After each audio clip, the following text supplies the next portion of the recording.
President of the United States is a delusional lunatic.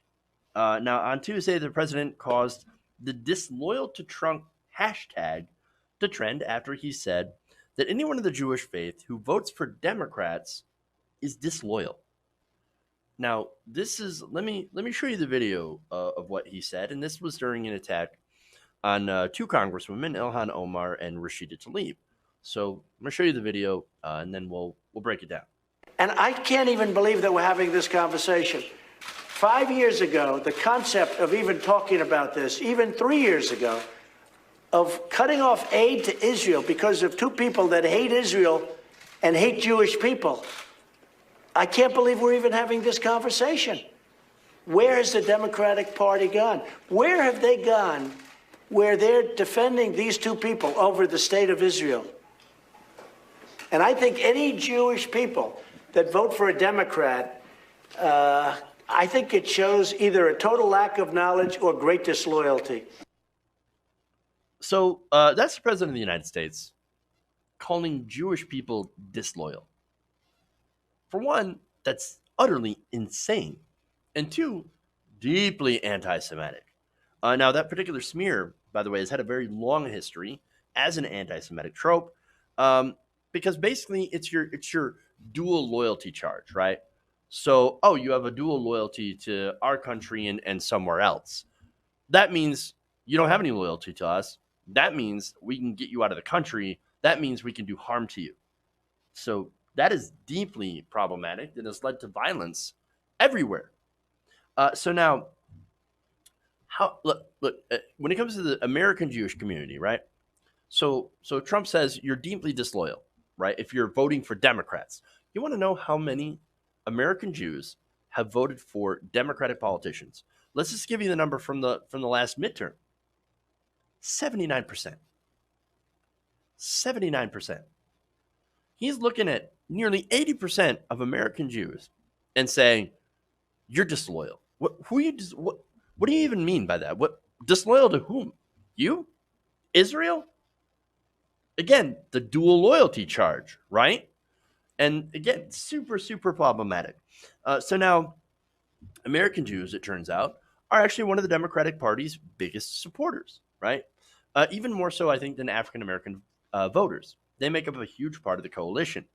They're actually very integral to the Democratic coalition.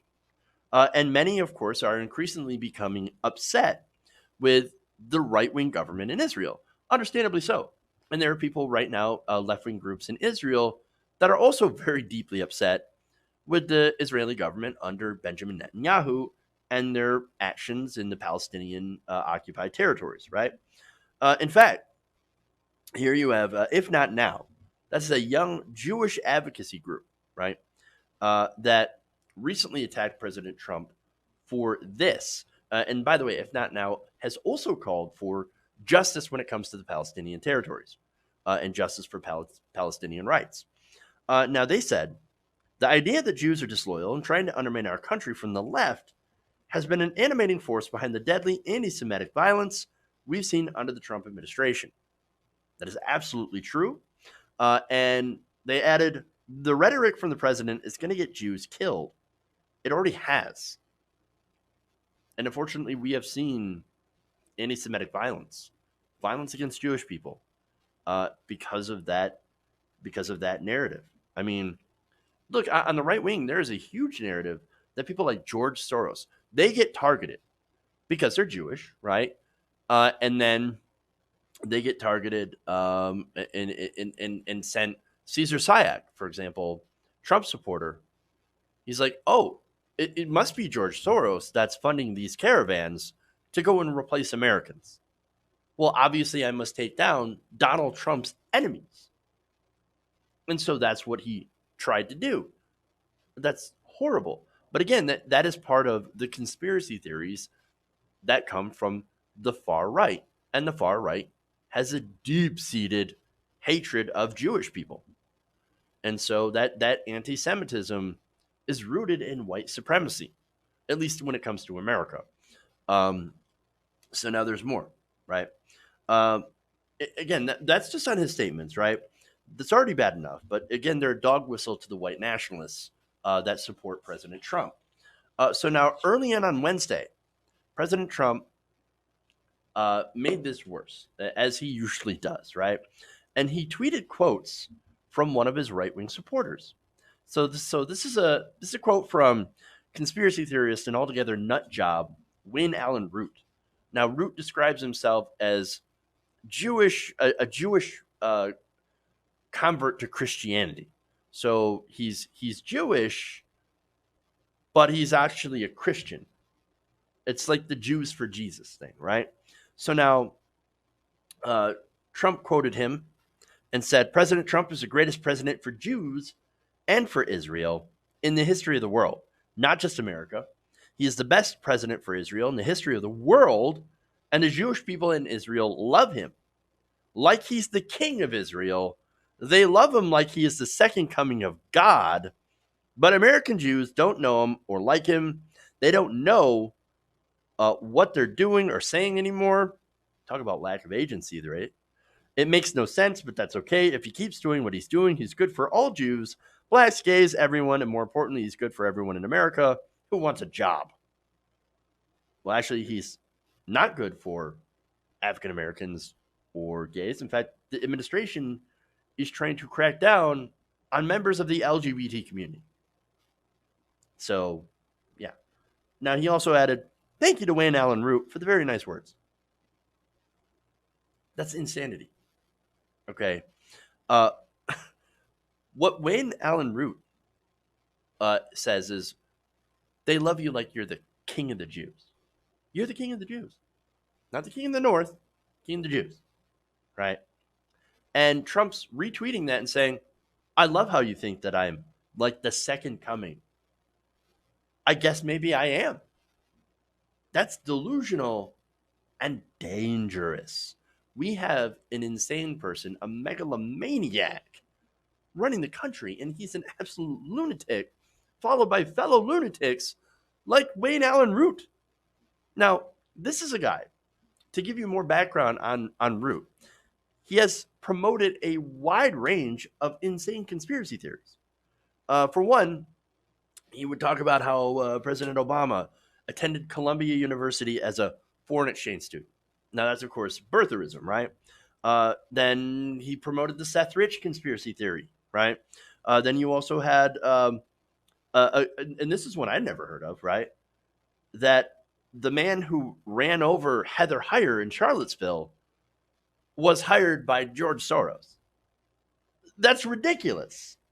And that Supreme Court Justice John Roberts, his 2015 Obamacare ruling was a result of him being, quote, either blackmailed or intimidated. This man is Looney Tunes. He's insane. And he's telling a narcissist who is in obvious mental decline that he's basically like the second coming of God. Complete and utter insanity. And of course, it rightly drew massive condemnation. Now, here's Rabbi Andy Kahn. Now, he said, this thread, not a full day after calling American Jewish Democrats disloyal, is eschatological anti-Semitism from a right-wing extremist. It draws a line between good right-wing and or Israel or Israeli and bad liberal Jews. This is stochastic terrorism.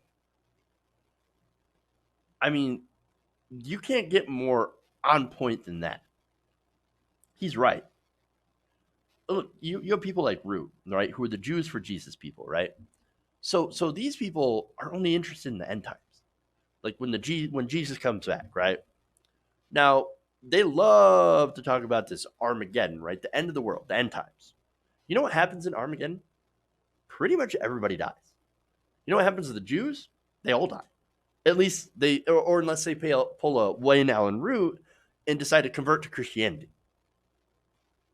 But that's not like that. Yes, that's insane, right? These insane views, and there are people in power that believe this stuff, and there are people that are spreading this absolute garbage, craziness.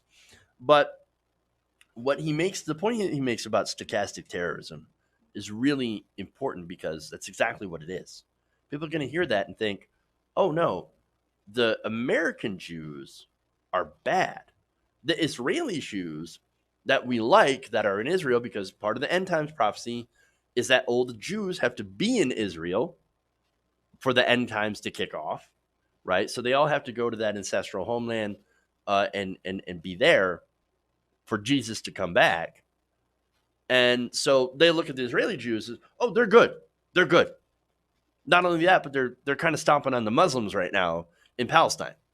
Wonderful. We love that. Oh, but those bad liberal American Jews that vote for Democrat, disloyal. We don't like them. And you get people who are armed and have this crazy religious furor or fervor that are buoyed by these conspiracy theories. Well, that's a recipe for absolute nightmarish disaster. Incredibly dangerous. And so that's the result of this. And now I have one more condemnation that I want to share with you. And that's Democrat Andrew Gillum. Now, Andrew Gillum ran for governor last year in Florida, and he was one of the first top responses to this. He tweeted this, quote, "The president is a raving lunatic. He is not well." 25th Amendment, guys. We're serious about this. 25th Amendment. This guy is mentally unstable and thinks he's some sort of messiah. And of course, he's being fed into by insane people. 25th Amendment. We got to get it now. It's not too late. Hey guys, hopefully you enjoyed that free video. Now I'm going to have to ask you a favor. Between the demonetization and the YouTube algorithm messing around with view counts, etc., we're having a hard time adjusting to the new YouTube reality, which is where you guys come in. See, we have a Patreon, patreon.com/TYTNation, set up to help us rely on you guys, the viewers, instead of big corporate ads. Look, you know the show. You know I'm not in favor of big corporations anyway. So help us transition away from relying on the ad model to pay the bills and sign up to be a patron, patreon.com/TYTNation. That goes a long way to help us keep the lights on. And you guys will know that you're supporting independent progressive media.